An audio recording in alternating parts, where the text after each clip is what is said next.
Sir आगे बढ़ेंगे, कुछ बात करेंगे धरना मार्च को लेकर। तो एक बार फिर से हुकूमत जमात इस्लामी से मुज़ाकरात के लिए तैयार हो चुकी है। इस मुतालिक आप क्या कहेंगे? अंदर की बात क्या है?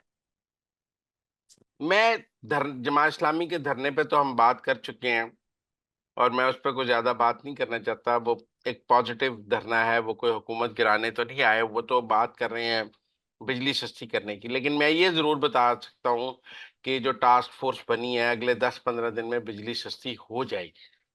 हुकूमत बहुत संजीदगी से बिजली के रेट्स कम करने पर गौर कर रही है और उसके रास्ते तलाश कर रही है। ये टास्क फ़ोर्स बनाई गई है, back of the ground IPP से बात हो रही है।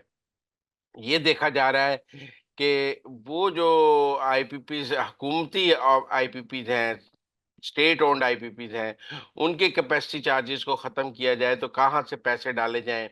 पीएसडीपी को और कम करने की बात हो रही है, लेकिन बिजली सस्ती करने के रास्ते हुकूमत तलाश कर रही है। उसने आईएमएफ के को भी कंप्लाई करना है, इंटरनेशनल ऑब्लिगेशंस को भी कंप्लाई करना है। लेकिन साथ-साथ मुझे ये नज़र आ रहा है कि अगले 10-15 दिनों में हुकूमत की जानिब से जो बिजली सस्ती की जाएगी और उसके रास्ते काफ़ी हद तक ढूँढ भी लिए गए हैं और ढूँढे भी जा रहे हैं। आजकल शहबाज शरीफ दिन-रात बिजली सस्ती करने पर काम कर रहे हैं।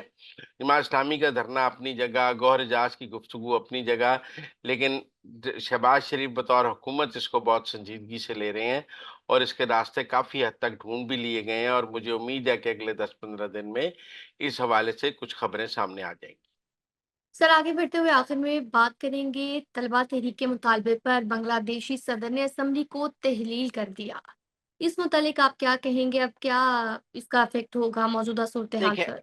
देखें जैसे तुर्की में गोलन तहरीक का इन जो बगावत थी तैयब उर्दगान के खिलाफ वो नाकाम हो गई थी। तो उसके बाद वहाँ के जज, वहाँ की पुलिस, वहाँ की फ़ौज क्योंकि जो-जो उस गोलन बगावत में मुलव्वस था, सबको जाना पड़ा था और एक बहुत बड़ा overall operation clean up operation तुर्की में हमने देखा था, जिसमें गोलन तहरीक का मुकम्मल सफाया कर दिया गया था। बल्कि मुझे याद है लाहौर में एक पाक तुर्क स्कूल होता था, उसके जो टीचर्स थे वो भी गोलन तहरीक के थे। पाकिस्तान ने वो भी तैयब उर्दगान के हवाले कर दिए थे। तो गोलन तहरीक का तुर्की से मुकम्मल सफाया हो गया था। अब मुझे ये लगता है कि हसीना वाजिद और उनकी पार्टी का मुकम्मल सफाया होने जा रहा है। उनके वज़ीर ख़ारिजा डॉक्टर हसन महमूद जो हैं वो फ़रार होने की कोशिश कर रहे थे, उन्हें गिरफ़्तार कर लिया गया है। आज भी वहाँ 100 बंदे मरे हैं। ये भारत के खिलाफ बगाव भा आप समझें बांग्लादेश से हसीना वाजिद का इक़्तिदार नहीं ख़त्म हुआ। बांग्लादेश से भारत की हेजेमनी ख़त्म हो गई है। भारत ने जो अपना एक राज बनाया हुआ था बांग्लादेश के ऊपर वो ख़त्म हो गया है इसीलिए वहाँ हिंदुओं के खिलाफ नफ़रत है, भारत के खिलाफ नफ़रत है, पाकिस्तान के हक़ में नारे हैं। मुझे ये लगता है कि अभी बांग्लादेश में और प्रॉब्लम्स कुछ दिन तक रहेंगी। अब देखें ना वहाँ जजेस के इस्तीफ़ों की बात हो रही है क्योंकि जुडिशरी में सारे लोग हसीना वाजिद ने लगा लिए हुए थे। अब मिलिट्री में सारे लोग हसीना वाजिद ने लगा लिए हुए थे। अभी थोड़े दिन तक वहाँ के सदर के इस्तीफ़े की भी बात होगी, वो भी हसीना वाजिद के साथी थे।